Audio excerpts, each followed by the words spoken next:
तो एक कदम मेरी तरफ चल के तो देख, पूरी सृष्टि न झुका दूं तो कहना। किसकी सामर्थ्य है कि प्रभु के पार्षद को गाली दे दे, प्रभु के पार्षद को पीट दे, प्रभु के पार्षद की अवहेलना कर दे। ये मन ही हमारा शत्रु है जब तक वश में नहीं होता। ये मन ही हमारी दुर्गति का कारण है जब तक ये प्रभु में नहीं लगता। जो हमारे दुख का मूल कारण है वही हम उद्देश्य लिए घूम रहे हैं, तो सुख कैसे मिलेगा? बाहर का प्रहार तो कोई भी सह सकता है, लेकिन हृदय के प्रहार को बड़े बड़े वीर नहीं सह पाते। साधक हृदय के प्रहार को सहता है, इसलिए उससे बड़ा कोई वीर नहीं होता। कोई भी परिस्थिति या कोई भी प्रलोभन हमें हमारी श्री जी से हटा ना सके। ये आराध्य देव का भार है, वो देखेंगे क्या पहनाना है, कैसे बैठालना है, कहाँ रखना है, कैसे चलाना है, इसकी चिंता नहीं। पोषण भरण न चिंत कराही, श्री हरिवंश विभव विलसाई, श्री वृंदावन की माधुरी। ये बहुत बढ़िया मीठी आखिरी बात। ये जीवन की साधना का फल अभी इसी क्षण बिना साधना के मुक्त हो, अगर ये बात समझ में आ जाए। जो हम सुख चाहते हैं तो जहां सुख नहीं है वहां ढूंढ रहे हैं, इसीलिए आज तक नहीं मिला, सब अशांत है। आपको तो जो जो चीजें चाहिए, जो वस्तुएं, धन संपत्ति, पद की आकांक्षा रखते हैं, तो आपको लगता है अगर ये मिल जाते तो मैं सुखी हो जाता। अपने को ऐसे बहुत मिले हैं जिनके पास आप चाह रहे हैं, उनकी बहुत मात्रा में संग्रह किया हुआ है, बहुत अधिकारिता है, बड़ा पद है, खूब ऐश्वर्य है, जगत में उनका नाम है, सम्मान है, पर हृदय जल रहा है, हृदय अशांत है। क्यों? क्योंकि जहां शांति प्राप्त होती है वहां उनका संबंध ही नहीं है। अशांतस्य कुतः सुखम, जिसका चित्त अशांत है उसे सुख कैसा? ब्रह्म। कुछ वर्ष की आयु, शरीर समाप्त हुआ, न पद रह गया, न संपत्ति रह गई, न नाम रह गया, न व्यवहार रह गया, न परिवार रह गया, अकेले अपने कर्मों की पोटरी बांध करके फिर नया जन्म, फिर वही पढ़ाई लिखाई, दुनिया का प्रपंच। नहीं तो अन्य योनियों में कीड़ा मकोड़ा, पशु पक्षी। विश्राम कहां है? अध्यात्म योग में।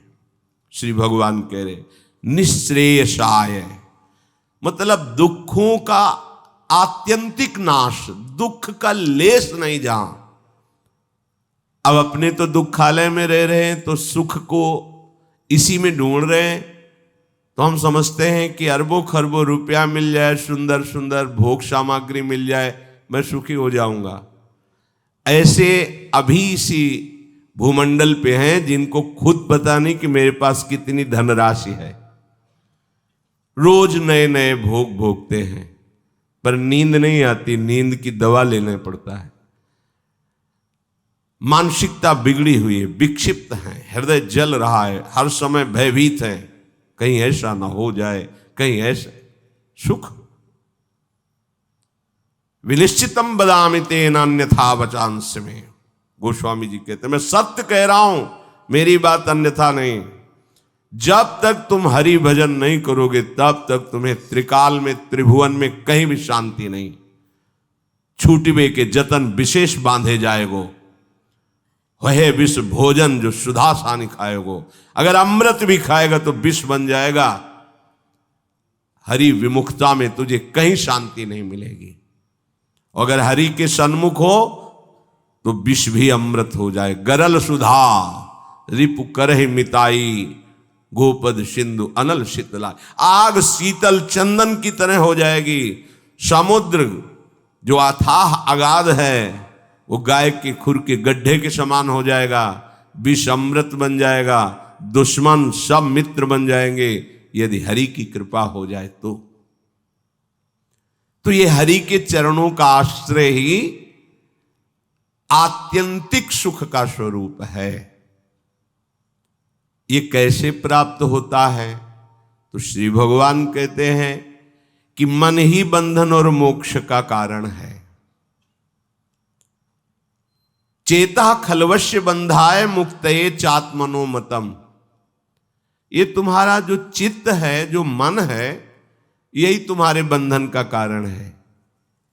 ये जब किसी विषय का चिंतन करता है भोग भावना से, किसी व्यक्ति का चिंतन करता है राग या द्वेष से, तो ये बंधन का कारण बन जाता है। अगले जन्म की ये पूरी तैयारी करा देता है। नाना प्रकार के भ्रमात्मक दुख सुखों में फंसा देता है। और जब यही मन प्रभु का चिंतन करने लगता है, प्रभु के नाम का, प्रभु के रूप का, प्रभु की लीलाओं का, प्रभु के गुणों का, प्रभु के भक्तों का, तो यही मोक्ष का खुला हुआ द्वार हो जाता है। यही मन, जब मन किसी व्यक्ति को भगवत भाव से, किसी भोगों को प्रभु की सेवा में अर्पित करने के लिए, यही मोक्ष का कारण बन जाता है। और जब किसी भोगों को स्वयं भोगने के लिए और किसी व्यक्ति को राग द्वेष से, यही बंधन का कारण स्पष्ट। इसीलिए भगवान बहुत जोर देते हैं अनन्य चिंतन पर। तुम्हारा चिंतन भगवत भाव से निरंतर चलता रहे तो जितनी श्वासें हैं वो प्रभु को अर्पित कर देने का फल होगा, प्रभु के समीप पहुंच जाना। ये तो बहुत कठिन है। मन को संसार के चिंतन से हटा करके प्रभु के चिंतन में लगाना, ये तो बहुत कठिन है। क्योंकि हमारी आसक्ति हो गई है शरीर में, शरीर संबंधियों में, भोगों में, पद प्रतिष्ठा में। बड़ा सुख लगता है जब हमारा यश, हमारी प्रतिष्ठा, हमारा मान, हमारा ऐश्वर्य, हमारा संबंध ये बहुतायत में दिखाई देता है, तो अहंकार को बड़ा सुख मिलता है। यही दुख में फंसने का मूल कारण है। और संसार में यही उद्देश्य रखा जाता है। देखो ना भ्रम, जो हमारे दुख का मूल कारण है वही हम उद्देश्य लिए घूम रहे हैं, तो सुख कैसे मिलेगा? धतूरा बोओगे तो विषय खाने को मिलेगा ना, अमृत तो नहीं मिल जाएगा। अगर धतूरे में एक जीवन नष्ट करने की सामर्थ्य है, तो मान प्रतिष्ठा, प्रशंसा, भोग, भावना ये कई जन्म नष्ट करने की सामर्थ्य रखता है। बुद्धि हमारी भ्रमित है, इसलिए हम समझ नहीं पा रहे। विष तो एक जन्म मारता है, विषय देखो ना, जब से सृष्टि हुई आज तक मार ही तो रहा है। मरते मरते थक गए, मरना नहीं मिटा, फिर मरना पड़ेगा। अरे अब तो ऐसा मरो कि अब जन्मना न पड़े, मृत्यु महोत्सव हो जाए। तो हे प्रभु, ये आसक्ति हमारी हो गई है शरीर में, शरीर संबंधियों में, भोगों में। तो जहां हमारी आसक्ति होती वहीं हमारा मन चित्त चिंतन करता है। और आप कह रहे हैं कि अगर मन चिंतन करे निरंतर प्रभु का तो मुक्त है, जीवन मुक्त है। अभी कैसे हो सकता है ऐसा? तो श्री भगवान ने कहा, प्रसंगमजरम पाशमात्मनः कवयो विदुः स एव साधु सुकृतो मोक्ष द्वारमपावृतम्। खुला हुआ मोक्ष का द्वार खुल गया। क्या? जो तुम्हारी शरीर में आसक्ति है, शरीर के रिश्ते नाते संबंधियों में आसक्ति है, भोगों में आसक्ति है, वही नरक का खुला हुआ द्वार है। कैसे? त्रिविधम नरकस्येदम द्वारम नाशन मात्मनः कामः क्रोधा तथा लोभा तस्मादेत्रयम् त्यजेत। जब तुम शरीर भाव से होते हो तभी तुम्हें काम वेदना सताती है। काम में बाधा पड़ने पर क्रोध का जागरण होता है। क्रोध ही नाश का स्वरूप बन जाता है। क्रोध हमारी स्मृति का नाश करता है, स्मृति से बुद्धि नष्ट हो जाती, बुद्धि नाश ही सर्वनाश हो जाता है। काम, क्रोध और लोभ ये नरक के खुले हुए द्वार है। और अगर यही आसक्ति प्रभु के प्रेमी महात्मा के चरणों में हो जाए तो कह रहे हैं मोक्ष द्वारम अपावृतम, खुल गया मोक्ष का द्वार। अब बस केवल प्रवेश करना है, अर्थात उनकी आज्ञा का पालन करना है। जो आसक्ति शरीर में, भोगों में, संबंधियों में है, यदि वो श्री भगवान के प्रेमी महात्मा सदगुरुदेव के चरणों में हो जाए तो मोक्ष का खुला हुआ द्वार है। अजात शत्रवः, अगर एक भी व्यक्ति के प्रति शत्रु भाव रहेगा तो यहां लौट के आना पड़ेगा। एक भी व्यक्ति से आसक्ति हो गई तो लौट के आना पड़ेगा। मृग के बच्चे से हुई मृग बन गए, पुरंजनी से हुई पुरंजनी बन गए। हमारी ऐसी भगवत भावना बढ़े कि पूरी सृष्टि में कोई एक भी शत्रु ना हो। जो तुमसे द्वेष करे उसको प्रणाम करो। यदि भगवत प्राप्ति के मार्ग में बढ़ रहे हो, जो तुमसे ना बोले उससे तुम कभी भी रूठो मत। सामने पड़े तो राधे राधे श्री हरिवंश। कभी ऐसा नहीं कि ये तो दुष्ट है मैं गाली देता, नहीं नहीं, हमारा प्रभु ही हमारे हृदय को मजबूत करने के लिए ऐसा स्वांग रच रहा है। सच्ची मानना, भगवान अपने भक्त को समर्थ बनाने के लिए लीला करते हैं। वही है, कोई दुष्ट नहीं है। किसकी सामर्थ्य है कि प्रभु के पार्षद को गाली दे दे, प्रभु के पार्षद को पीट दे, प्रभु के पार्षद की अवहेलना कर दे। ये भगवान इसीलिए करवाते हैं कि तुम समर्थ बनो, द्वंद्वों को परास्त करो, ना कि द्वंद्वों से परास्त हो जाओ। तुम मेरे सेवक कहलाकर द्वंद्वों से परास्त हो जाओगे तो ठीक नहीं है। ए भगवान का भक्त, जरा सी बात में देखो विकल हो, नहीं। कोई भी भगवान का प्रेमी महात्मा ऐसा चरित्र नहीं पाया गया कि कभी किसी भी परिस्थिति में व्यथित हो गया है।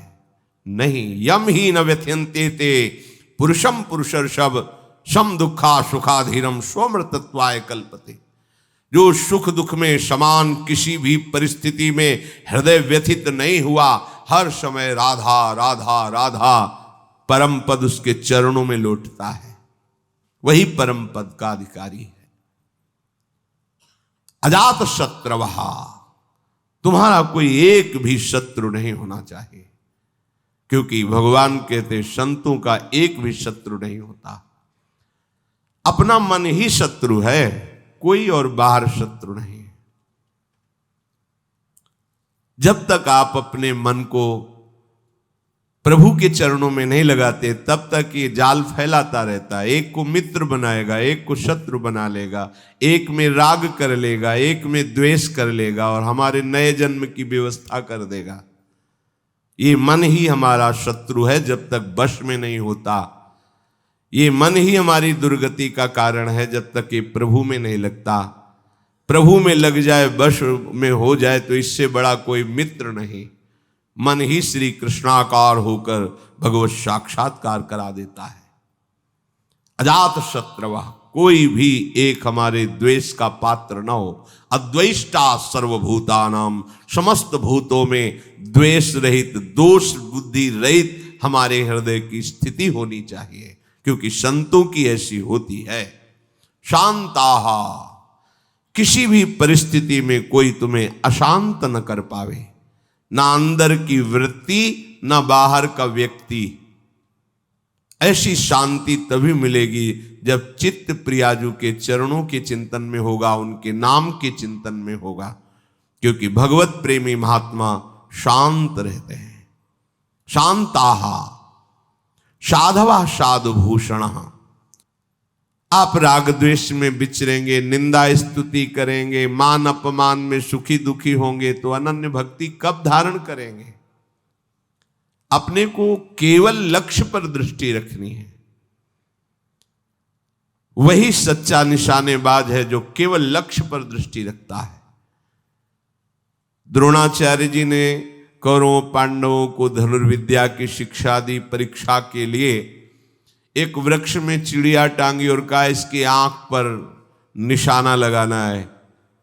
जो धनुष उठाता और तीर संधान करता, पूछते क्या दिखाई दे रहा है, बोले वृक्ष, डाल, चिड़िया, बोले रख दो धनुष। सब युधिष्ठिर जी से भी पूछा तो उन्होंने कहा चिड़िया दिखाई दे रही है, फिर आंख दिखाई, रख दो। अर्जुन से कहा क्या दिखाई दे रहा है, बोले गुरुदेव केवल आंख, बोले वेद दे, बस लक्ष्य दिखाई देना चाहिए, तो कुछ भी आपको, कोई भी आपको, कहीं भी आपको परास्त नहीं कर सकता।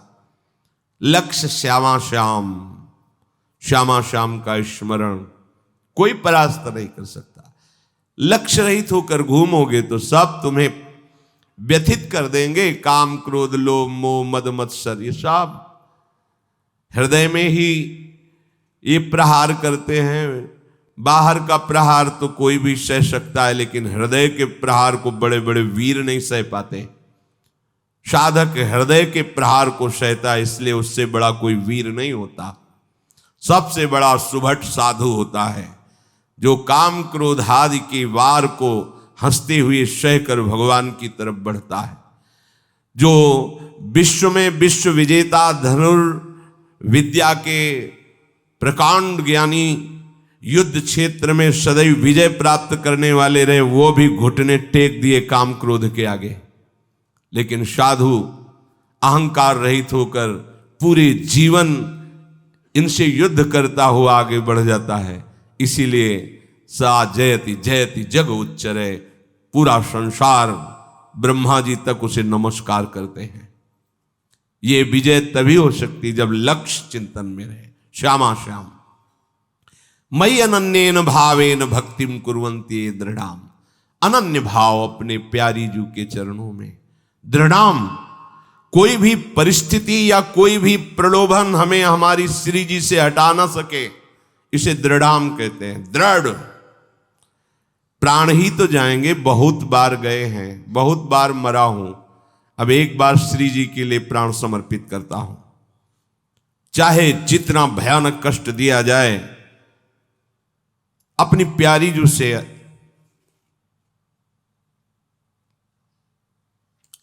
एक क्षण के लिए भी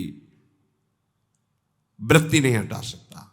और चाहे जितना प्रलोभन दिया जाए, यश, कीर्ति, सम्मान, प्रतिष्ठा, जय जयकार, एक क्षण के लिए भी प्यारी जू से चित्तवृत्ति नहीं हटे, इसे कहते दृढ़ाम। भारी से भारी अनुकूलता और भारी से भारी प्रतिकूलता जब अपने इष्ट के चिंतन को न रोक पावे तो उसे कहते अनन्य भक्त। अनन्य भक्त बहुत बड़ी दुर्लभ स्थिति है, इससे बढ़कर कोई पद नहीं है, कोई स्थिति नहीं है। और ये वृंदावन नित्य विहार रस, ये रसिक अनन्यों का है। ये रसिक अनन्यों के नरेश श्री हिताचार्य, श्री स्वामी हरिदास जी, ये सब सहचरियां प्रकट हुई हैं इस रस को प्रदान करने के लिए। ये तो अनन्यता से ही आता है रस। मत कृति त्यक्त कर्माण त्यक्त स्वजन बांधवाः, दो भाव इसके। मेरे लिए सारे सांसारिक कार्य छोड़कर केवल भजन, ये निवृत्ति मार्ग पर विरक्त भाव। और जो भी कर्म कर रहे हैं वो प्रभु को समर्पित करना, ये गृहस्थ प्रवृत्ति मार्ग पर, दोनों को ये करना होगा। मत कृते त्यक्त कर्माणस, मेरे लिए सारे कर्म समर्पित करना, ये गृहस्थ। और मेरे लिए सारे संसार के कर्म छोड़कर एकमात्र केवल प्रियालाल संबंधी चेष्टाएं, ये है विरक्त। नींद खुलने से लेकर सुषुप्ति, गाढ़ नींद तक, चेतना से लेकर मृत्यु तक प्रियालाल के सिवा कोई कार्य नहीं करना। अपने शरीर के पोषण का भी कार्य नहीं करना। हमारे शरीर का भरण पोषण प्रियालाल से होगा। हमें जगने से लेकर सोने तक, जीने से लेकर मरने तक केवल प्रियालाल के ही संबंध के कार्य करने, अन्यथा नहीं। ना अपने तन ढकने के लिए, ना अपने शरीर पोषण के लिए, ना अपनी शरीर व्यवस्था के लिए। ये आराध्य देव का भार है, वो देखेंगे क्या पहनाना है, कैसे बैठालना है, कहाँ रखना है, कैसे चलाना है, इसकी चिंता नहीं। पोषण भरण न चिंत कराही, श्री हरिवंश विभव विलसाई, श्री वृंदावन की माधुरी। और गृहस्थ में धर्मयुक्त कार्य करते हुए वो कार्य प्रभु को समर्पित करना। मत कृते त्यक्त कर्माणस और त्यक्त स्वजन बांधवाहा, विरक्त के लिए किसी भी तरह से परिवार के सदस्यों से थोड़ा भी स्नेह नहीं रखना। अगर है तो केवल प्रियालाल के लिए है, प्रियालाल के संबंध के लिए है, प्रियालाल की प्रसन्नता के लिए है।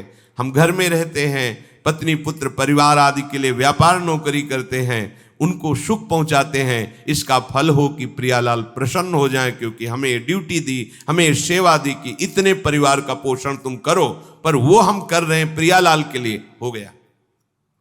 विरक्त, किसी भी तरह से अपने शरीर संबंध की वासना का पोषण न होने दें। प्रियालाल के संबंध से सब हमारे प्यारे, प्रियालाल का संबंधी नहीं तो अंजन कहा आंख जई फूटे, बहुतक कहो कहां लो, नहीं नहीं कोई हमारा नहीं। भगवान कह रहे मेरे लिए अपने स्वजन संबंधियों का त्याग कर दिया। त्यक्त स्वजन बांधवाहा, गोपीजनों से प्रभु द्रवित होकर के कह रहे हैं, जो बड़े बड़े योगी जन जिन बेड़ियों को नहीं तोड़ पाते, उन स्नेह की बेड़ियों को तोड़कर तुमने हमसे प्रेम किया, इसलिए मैं तुम्हारा जन्म जन्म ऋणी। भगवान कह रहे मैं ऋणी तुम्हारा। केवल प्रभु से प्रेम करने के कारण ही हनुमान जी महाराज से भगवान श्री राम कह रहे हैं, प्रति उपकार करो का तोरा, सन्मुख हो न सकत मन मोरा। अय वत्स, तुमने जो समर्पण करके हमारे प्रति अनन्य भाव प्रकट किया है, इसके बदले में मैं तुम्हें क्या दे सकता हूं? सकुच के कारण मेरा मन सन्मुख नहीं हो रहा। प्रभु कह रहे तुम संतात उरिन मैं नाही। ओहो, अखिल लोकों का दाता बोल रहा है तुम संतात उरिन। ये अनन्य भक्त के लिए शब्द है, दूसरों के लिए नहीं। भगवान जब अहेतुकी कृपा करते हैं तब ऐसी भक्ति जागृत होती है, भक्तों के संग के प्रभाव। त्यक्त स्वजन बांधवाहा, ये ना तुम्हारे थे न है न रहेंगे। श्रुत बनिता आदि जान स्वार्थ रत ना करुणे सभी ते, अंत ही तो ही तजेंगे पामर तू न तज। तुझे समझ में नहीं आ रहा। अरे जिंदगी में लाखों का मेला जुड़ा, हंसा जब जब उड़ा तो अकेला उड़ा, कोई तेरे साथ नहीं होगा। तेरा सच्चा साथी हरि तेरे साथ होगा, पर उस साथी से तो तुमने कभी प्यार ही नहीं किया, कभी उसको सुमिरन ही नहीं किया, तो फिर भोगना पड़ेगा। बहुत बड़ा प्रपंच है ये माया का। त्यक्त स्वजन बांधवाहा, चाहे गृहस्थ में हो चाहे विरक्त में हो। गृहस्थ में हो तो वो प्रभु के जन है, उनकी सेवा का फल प्रभु की प्रसन्नता। विरक्त में हो बिल्कुल किसी तरह से कोई संबंध नहीं, केवल प्रियालाल के संबंध से ही संबंध है। नाते नेह राम के मनियत, सुहद सुसेव्य जहालो। मदाश्रय, केवल मेरे आश्रित रहे। ये बहुत बढ़िया मीठी आखिरी बात। ये जीवन की साधना का फल, ये शब्द मदाश्रया इतना मीठा है, इतना शांति है, इतना आनंद है। बस इसी को समझ नहीं पा रहे तो परेशान हो रहे हैं। हमारा मन नहीं लगता, हमसे ये नहीं होता, हमसे वो नहीं होता। तुम्ही से तो ना, तो तुम छोड़ो अपने को, मदाश्रया, ऐसे हो जाओ प्रभु के आश्रित। पता नहीं कल्याण हो कि ना हो, जो हो रहा है वो भी छूट जाएगा, पता नहीं कौन सी गति हो। तो संशयात्मा विनश्यति, इस पर शास्त्र सब कुछ वर्णन करते। तुम्हें प्रभु पे भरोसा नहीं है, प्रभु का आश्रय ये पूरे जीवन में इसी ने चलाया है, मदाश्रया ने, इसी ने पोषण किया है, और यही हमें बेपरवाह रखा है ना प्रभु। मदाश्रया, प्रभु का कोई साथी नहीं है, कोई साथी नहीं। एकमात्र श्री हरि, एकमात्र प्रियाजू। आश्रय, ये बहुत अमृत शब्द है, समझ में केवल आ जाए। अभी इसी क्षण बिना साधना के मुक्त हो, अगर ये बात समझ में आ जाए, पर अभी तो समझ में आ सकती कुछ मिनट के लिए, क्योंकि यहाँ का वायुमंडल है मदाश्रया का। तो अभी सब पर गेट के बाहर निकलते ही हवा बदलेगी तो विचार बदल जाएंगे। मदाश्रया ये गुरु कृपा से आई हुई भारी विपत्ति, प्रतिकूलता, असाध्य रोग, अपमान, निंदा, ये सहयोगी होते हैं मदाश्रया के लिए। ये मदाश्रया में बहुत सहयोगी होते हैं और इनको कौन चाहता है, इसलिए मदाश्रया नहीं हो पाता। वो हम के आश्रित रहता है, साधना का आश्रय ले सकता है, क्रियाओं का आश्रय ले सकता है, व्यक्ति का आश्रय ले सकता है, लेकिन मदाश्रया भगवद आश्रित। और भगवद आश्रित बहुत बेपरवाह और ऐसी वस्तु मिलती है जो किसी साधना से नहीं मिलती। पर ये हृदय का विषय होता है, वाणी का नहीं होता। केवल वाणी के कहने से हृदय शांत नहीं हो जाएगा। निज सुख बिन मन होई की थीरा, जब तक मन में ये आश्रय जागृत नहीं होगा तब तक बात नहीं बनेगी। और ये जागृत तभी होगी, लिख लो, जब तुम्हारा अपमान होगा, निंदा होगी, शरीर किसी असाध्य रोग से ग्रसित होगा, सब तिरस्कार करेंगे, सब कोई सृष्टि में प्यार से देखने वाला नहीं होगा, तब सच्चा मदाश्रय उदय होता है। प्रभु आपके सिवा कोई नहीं। वो हृदय की जो धारा प्रभु की तरफ बही निहाल कर देते हैं। तो एक कदम मेरी तरफ चल के तो देख, पूरी सृष्टि न झुका दूं तो कहना, भगवान के वचन। एक कदम तो चल के देख मेरी तरफ। ये अंदर की बात है, बाहर से आप कहोगे तो हम 500 किलोमीटर से आए, एक कदम की क्या बात है। बाहर से दौड़ने वाला कोई वीर नहीं कहा जाता। अंदर तो आप वहीं बैठे हुए हो, शरीर में, उस शरीर संबंधियों में, शरीर भोगों में, एक कदम कहां चले। अंदर की बात है कि आप कोई नहीं। ये मदाश्रया अंतिम सांस तक हो जाए तो परम पद भी मिल जाएगी। बहुत बार बता चुके, फिर समझ लीजिए। द्रौपदी जी महान भक्ता हैं, भगवान से मिलती हैं, बात करती हैं, पर ये विपत्ति, ये दुख, ये असाध्य रोग, ये अपमान, ये निंदा, ये मदाश्रया को जागृत करता है, दूसरा नहीं, दूसरा नहीं। अभी तक पूर्ण मदाश्रया द्रौपदी जी नहीं थी, क्योंकि जब कर्ण और दुर्योधन के आदेश से दुशासन महल में प्रवेश करता है और बाल पकड़ करके अपवित्र दशा में उनको घसीटते हुए सभा में लाता है, तब एक बार भी नहीं बोली हा श्री कृष्ण। क्यों? अंदर आश्रय है। ऐसे महावीर है कि अगर भीम गदा उठा ले तो त्रिभुवन में सामने उनके टिकने वाला वीर नहीं है। अर्जुन अगर गांडीव चढ़ा ले तो किसी को भी ललकार सकते हैं, भगवत शक्ति से संपन्न है। अगर युधिष्ठिर जी भाला उठा ले तो सामने कोई महावीर भी टिकने वाला नहीं। मेरे 5 पति हैं और सभा में परम धर्मात्मा भीष्म जी विराजमान है, जो महात्मा हैं। क्या उनके होते हुए ऐसा हो सकता है? द्रोणाचार्य जी हैं, कृपाचार्य जी हैं, बड़े बड़े वीर बैठे हुए। एक बार भी नहीं है कि मेरे श्री कृष्ण हैं। पढ़ के देख लो, व्यास भगवान द्वारा रचित महाभारत, उसका स्वाध्याय किया है पूर्व में। एक बार भी नहीं आया कि मेरा परम प्यारा मित्र श्री कृष्ण है ना, वो बचा लेगा। अगर ऐसा आता तो दुशासन केस में हाथ ही नहीं रख सकता था। विश्वास कीजिए, महल में ही केस नहीं पकड़ सकता था द्रौपदी के। गई सभा में बड़ा उपहास कर रहा है कर्ण और दुर्योधन, गंदे शब्दों से बोल रहा है। नहीं बोलना चाहिए। ऐसी धर्मात्माओं की सभा में ऐसी महान देवी को ऐसे शब्द नहीं बोलने चाहिए। बड़े अपवित्र शब्द बोले। तब उनकी दृष्टि गई तो 5 पति सर झुकाए बैठे हैं, कोई देख भी नहीं रहा है। कृपाचार्य, द्रोणाचार्य सदगुरु हैं, पिता की तरह हैं, कोई नहीं बोल रहा। भीष्म जी की तरफ देखा और कहा, मैं केवल इतना पूछना चाहती हूं कि क्या केवल महाराज युधिष्ठिर को अधिकार है मुझे हारने का? क्या यह धर्म है? अगर है तो आप केवल बोल दीजिए, मैं सब कुछ सह जाऊंगी। अगर धर्म नहीं तो मैं समर्थ हूं, हर एक को दंड देने में समर्थ हूं।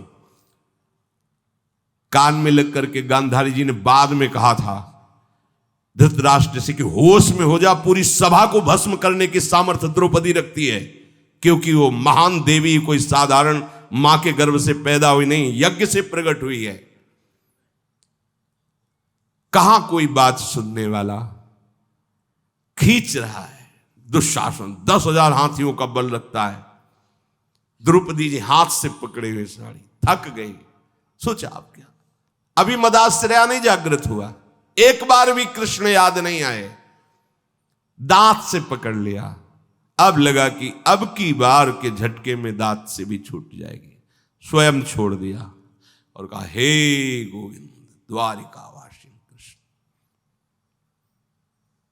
सेकंड नहीं लगा, भगवान का वस्त्रावतार हो गया। मदाश्रया सीधे भगवत प्राप्ति। कोई भी कहीं भी कैसे भी, मदाश्रया के लिए शर्त नहीं है कि आप किस जन्म, किस कुल में, किस क्या कुछ, कहीं भी हो, कोई भी हो, कैसे भी हो, भगवत प्राप्ति के लिए सिद्ध बात है भगवान का आश्रय। अब जीव आश्रय लेना भी नहीं जानता, इसीलिए सत्संग भगवान देते हैं, साधु महात्माओं का संग देते हैं, जिससे तुम्हारी बुद्धि पवित्र हो और तुम भगवान का आश्रय लो। जो संत जन होते हैं वो मदाश्रयाहा, भगवदाश्रय, ऐसे चमत्कार जीवन में प्रकट होते हैं जो भगवदाश्रित, तपस्या और साधन, ये सब एक तरफ, ये बीच में ऐसे रकील खींचिए, एक तरफ मदाश्रया और एक तरफ जिस क्षण आश्रय लिया उसी क्षण से आपकी समानता करने वाला कोई नहीं रह गया। बार बार समझाने के लिए कहते हैं, जैसे बाली वैसे ही सुग्रीव, इतना भी अंतर नहीं, ना आचरण में ना बल में, किसी भी बहुत समान भाई थे दोनों। और रूप भी, बाली और सुग्रीव को खड़ा कर दे तो भगवान भी पहचानने में, तभी माला पहनाया था भगवान ने, एकदम एक रूप, एक बल, एक स्वभाव, एक गुण, दोनों ऐसे भाई थे।